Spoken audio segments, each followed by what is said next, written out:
Hai Andika, guys di sini di video kali ini kita akan membahas sebuah laptop yang menurut saya laptop yang satu ini itu super BBJS banget. Kenapa? Karena ketika harga dolar ini lagi naik, tapi laptop ini itu tetap memberikan spesifikasi dengan harga yang bisa dibilang BBJS banget. Jadi buat kalian yang mungkin baru mampir ke channel DKID dan belum tahu istilah BBJS di sini ini adalah artinya budget pas-pasan jiwa sosialita, di mana spesifikasi dan harganya itu spesifikasinya tinggi tapi harganya rendah. Dan kalau misal dibandingkan dengan brand lain dengan kategori dan juga segmen yang sama, spesifikasinya sama, laptop yang satu ini itu BBJS banget karena dia yang paling murah. Laptop apa ini di video kali ini akan kita bahas, tapi seperti biasa sebelum kita mulai videonya, buat kalian yang belum cuci tangan dulu. Kalau udah cuci tangan langsung aja subscribe channel ini, karena di channel ini kita akan membahas informasi menarik mengenai dunia gadget dan juga teknologi yang akan membuat hidup kalian lebih inspiratif dan produktif. Perkenalkan, ini adalah Lenovo C340 14 API dengan nomor MTM belakangnya adalah C1ID. Kenapa saya sebutkan dengan lengkap? Karena Lenovo C340 ini memiliki banyak SKU, dan untuk SKU yang paling baru kode MTM belakangnya adalah C1ID. Untuk melihatnya gampang kok, kalian tinggal lihat di bagian kardusnya dan kalian lihat kode MTM-nya itu ada C1ID.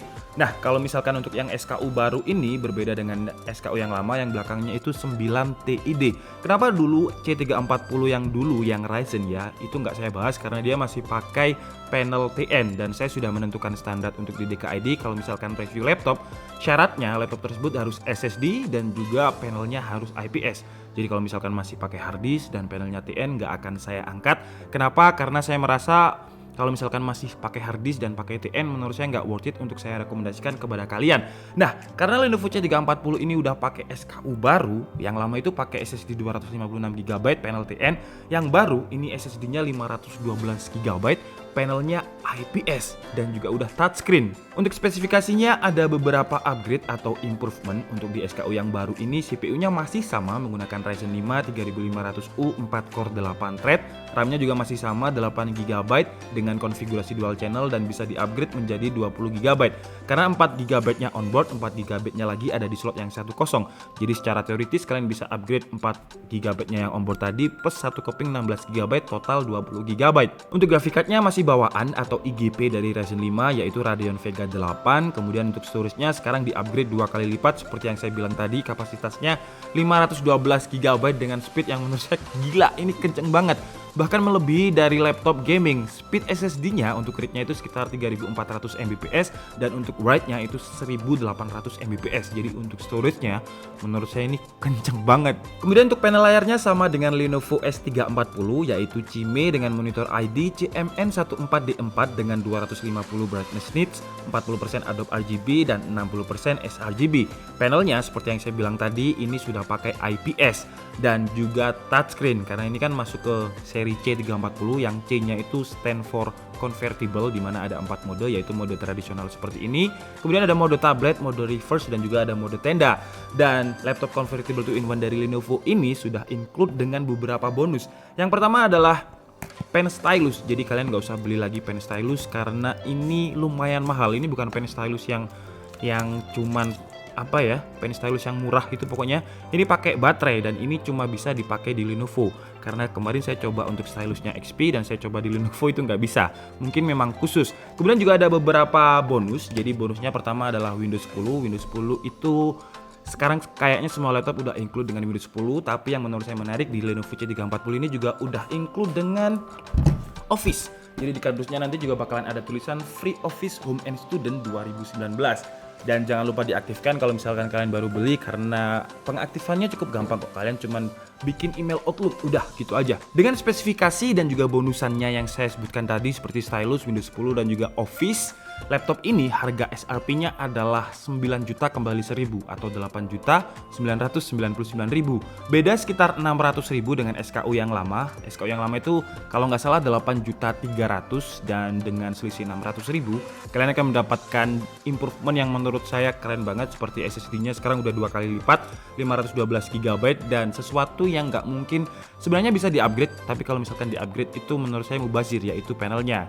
Sebenarnya bisa sih ganti panel TN ke panel IPS, cuman ya mubazir banget. Dan kalau misalkan kita mau bandingkan atau comparekan dengan brand lain, ya saya nggak mau sebut brandnya ya, kalian bisa cek sendiri. Untuk laptop convertible 2-in-1 ini kalau misalkan di brand lain yang spesifikasinya sama, harganya itu masih di atas 10 juta, bahkan ada yang masih di atas 11 juta. Jadi menurut saya Lenovo C340 ini adalah laptop super BBJS karena dia yang paling murah ketimbang brand lain. Kalau dari segi desain nggak ada perubahan sama sekali. Saya pernah mengangkat konten Lenovo C340 ini dulu, tapi yang versi Intel dengan MX250 harganya itu dulu sekitar 11 juta. Dan biasanya laptop itu kalau pakai AMD ada aja part yang dikurangin. Jadi entah kenapa kerjasamanya Intel dengan brand tersebut gimana. Kalau misalkan laptop yang dulu-dulu yang pakai AMD itu pasti ada part yang dikurangi. Tapi untuk Lenovo C340 ini bener-bener sama dengan yang versi Intel, nggak ada part yang dikurangi. Pertama, bahan materialnya sama, semua bahannya ini menggunakan aluminium kecuali bagian bawah yang menggunakan plastik. Dan secara build quality menurut saya Lenovo C340 ini udah solid banget, nggak ada area yang kerasa kopong. Kerasa banget kalau laptop ini kuat dan feel premiumnya juga kerasa ketika dipegang. Untuk desainnya juga masih sama dengan logo yang ada di pojok kiri kecil, udah gitu aja. Dan buat kalian yang ngikutin channel ini udah lumayan lama pasti tahu kalau saya pribadi saya suka dengan desain yang simple dan gak neko-neko seperti ini, jadi terlihat lebih profesional, lebih produktif dan nggak norak. Untuk engselnya juga masih sama dengan letaknya terpisah, belum bisa dibuka dengan satu tangan. Di bagian dalamnya terdapat sensor fingerprint, sama juga dengan yang Intel, jadi nggak ada yang dikurangin. Untuk desain layout keyboardnya juga masih sama, tombol powernya memisah, yang letaknya ada di port I/O sebelah kanan. Kalau untuk feel keyboardnya masih Lenovo banget, yang artinya Lenovo banget itu maksud saya adalah enak banget, karena saya adalah penggemar beratnya keyboard dari Lenovo, karena keyboardnya ini rasa tactile-nya itu bener-bener nyaman, meskipun ini bukan seri ThinkPad, tapi menurut saya keyboard dari Lenovo itu udah enak banget. Kemudian keyboardnya juga sudah dilengkapi dengan keyboard backlit yang sebenarnya standar, karena saya lihat laptop-laptop yang harga 8-9 jutaan aja udah pakai keyboard backlit semua. Untuk touchpadnya juga memiliki dimensi yang cukup besar untuk rata-rata tangan orang Asia yang nggak terlalu besar. Desain touchpadnya menyatu antara klik kiri dan kanan, yang menurut saya sih menambahkan kesan simple dan elegan banget. Sayangnya menurut saya travel distance-nya ini terlalu dalam dan butuh force yang agak keras untuk register dengan akurat. Kalau dibuat lebih pendek dan cuman tek gitu udah ke register, menurut saya sih bakalan lebih nyaman lagi. Dari segi konektivitas, wifi-nya menggunakan 802.11 AC dual band dan bluetooth-nya masih versi 4.2. Untuk portnya juga masih sama, dengan di bagian kanan terdapat 2 buah USB 3.0. Yang satu portnya ini memiliki fitur always on, jadi kita bisa cas HP meskipun laptop dalam kondisi sleep.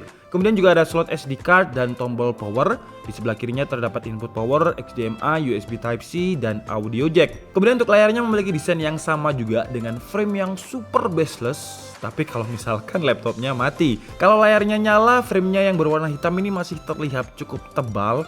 Ya wajar sih ya, karena ini kan laptop touchscreen, jadi layarnya ini dilapisi dengan lapisan touchscreen lagi yang seolah-olah framenya dan layarnya menyatu ketika layarnya nggak nyala atau kondisi laptop mati. Kemudian di bagian atas framenya terdapat privacy shutter untuk security webcam, jadi kalau misalkan kalian merasa ketika kalian laptopan ada yang ngintip, kalian tinggal slide aja. Tapi juga ada yang saya sebut dengan double protection, karena di keyboardnya juga ada mechanical security webcamnya juga, jadi kita tinggal tekan Fn dan juga F8 dan webcamnya akan secara mekanikal mati. Oke, sekarang saatnya kita bongkar laptop ini, karena untuk bagian luar tidak ada part yang dikurangi walaupun ini AMD, jadi Lenovo udah adil. Tapi bagaimana bagian dalamnya? Di bagian dalamnya masih sama juga kok dengan yang versi Intel, seperti yang saya bilang tadi, jadi nggak ada part yang dikurangi. Masih menggunakan dual fan, walaupun seri Ryzen 5 ini tidak menggunakan discrete graphic card seperti yang dengan SKU Intel. Kalau SKU Intel itu pakai MX230, dan kalau Ryzen 5 ini pakai IGP bawaan dari Ryzen 5 yaitu Vega 8, tapi Lenovo tetap memberikan dual fan untuk form factor Lenovo C340 dengan SKU Ryzen ini. Kemudian untuk RAM-nya seperti yang saya bilang tadi, onboard 4GB dan satu lagi ada di slot, jadi kita bisa pasang RAM sampai 20GB. Untuk SSD-nya nggak bisa dual storage ya, karena nggak ada slot SATA 2,5 inch untuk hard disk ataupun SSD SATA, dan M.2 PCIe NVMe-nya cuma satu dan udah terpasang dengan 512GB. Tapi walaupun seperti itu, walaupun tidak bisa dual storage, untuk slot SATA-nya itu dibuang dengan diganti menjadi dimensi baterainya sekarang lebih besar dan memiliki kapasitas baterai yang cukup besar, yaitu 45 Wh battery. Yang ketika saya coba untuk video playback YouTube dengan settingan power mode-nya ada di better performance dengan profile Lenovo Vantage Intelligent Mode, brightness-nya 50%, volumenya 25%, itu bisa bertahan sekitar 7 jam 11 menit. Dan untuk Chrome dengan web tasking dan juga koneksi internet itu bisa bertahan sekitar 7 jam 40 menit. Jadi untuk baterainya sekarang menurut saya juga udah lebih awet daripada yang versi Intel, karena yang versi Intel itu discrete graphic card ya. Kalau ini kan grafik cardnya cuma satu atau numpang dengan Ryzen 5, jadi baterainya memang lebih awet. Kemudian Lenovo C340 ini juga memiliki software bawaan yang namanya adalah Lenovo Vantage yang memiliki fitur rapid charge yang ngebut banget. 10% ke 100% itu bisa ngecas full dalam waktu sekitar 1 jam 15 menit. Untuk fitur Lenovo Vantage ini banyak banget fiturnya dan udah pernah saya jelaskan ketika saya nge-review Lenovo C340 Intel. Jadi buat kalian yang pengen lihat lengkapnya, kalian bisa langsung lihat link yang ada di pojok kanan atas ini. Kemudian untuk audionya dimensinya lumayan besar dan audio dari Lenovo C340 ini menggunakan driver dari Dolby Audio. Untuk kualitas suaranya cukup oke ya, tipikal suaranya laptop convertible 2-in-1 lah, tapi nggak terlalu cempreng, bassnya masih kedengar dan suara high clarity-nya juga masih ada. Kira-kira seperti ini suaranya.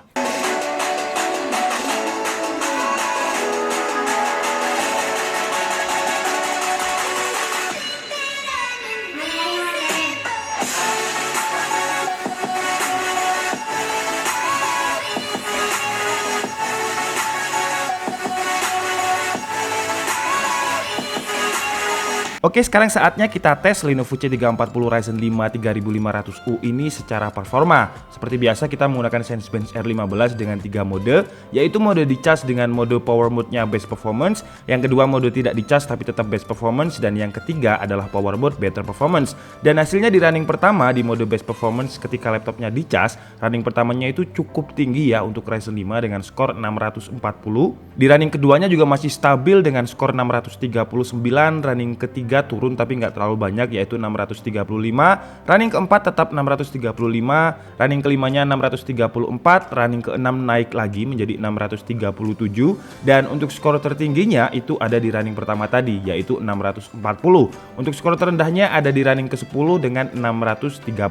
Kemudian di mode kedua tetap best performance tapi sekarang on battery atau laptopnya ini tidak dicas, dan di running pertama hasilnya mendapatkan skor yang selisihnya lumayan dengan ketika dicas tadi, dengan skornya itu 554, running keduanya 557, running ketiga 558, running keempatnya 562, dan sisanya bisa kalian lihat di tabel berikut ini. Kemudian di mode terakhir atau di mode better performance yang menarik, skornya itu nggak terlalu selisih banyak dengan mode best performance, dengan running pertamanya 563, running kedua 557, running ketiganya 560, running keempat 558, dan sisanya bisa kalian lihat juga di tabel berikut ini. Lanjut ke tes 3D Mark menggunakan driver Skydiver, Lenovo C340 dengan Ryzen 5 Vega 8-nya mendapatkan skor 7762.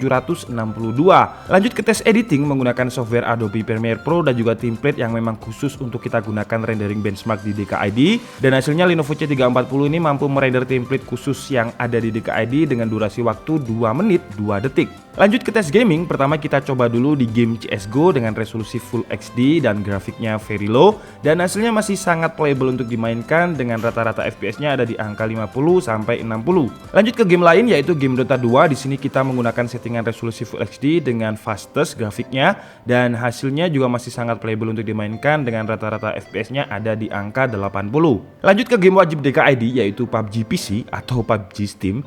Ngeri ya, ini laptop integrated graphic card Vega 8 tapi kita paksa untuk main PUBG PC atau PUBG Steam dengan settingan resolusinya Full HD, grafiknya very low, dan hasilnya untuk Lenovo C340 ini nggak terlalu nyaman untuk dimainkan dengan average FPS-nya ada di angka 20 sampai 30 FPS. Oke guys, jadi cukup segitu aja ya video review dari Lenovo C340 14 API C1ID yang menurut saya ini adalah laptop yang super BBJS banget karena untuk harga 9 juta. Kita anggap 9 juta aja deh, kalau saya bilang 8 jutaan tapi harganya 8.999.000.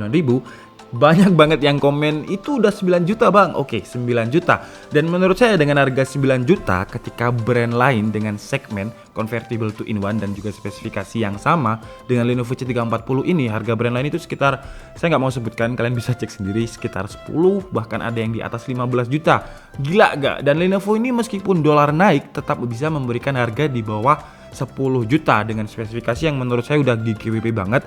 Apalagi yang saya kaget itu SSD-nya 512 GB tapi speednya itu di atas 3000 Mbps dengan speed 3400 Mbps dan write-nya 1600-an Mbps.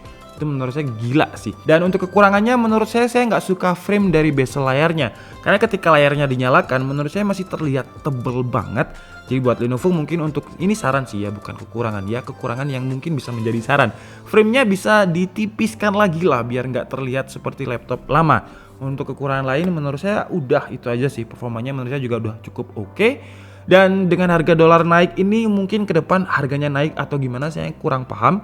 Cuman kalau saya lihat tadi di beberapa e-commerce harganya itu masih di range harga sekitar 8.999.000. Oke, jadi cukup segitu aja guys video kita kali ini. Saya minta maaf kalau ada kesalahan dalam penyampaian informasi. Seperti biasa kalian bisa mengkoreksinya di kolom komentar.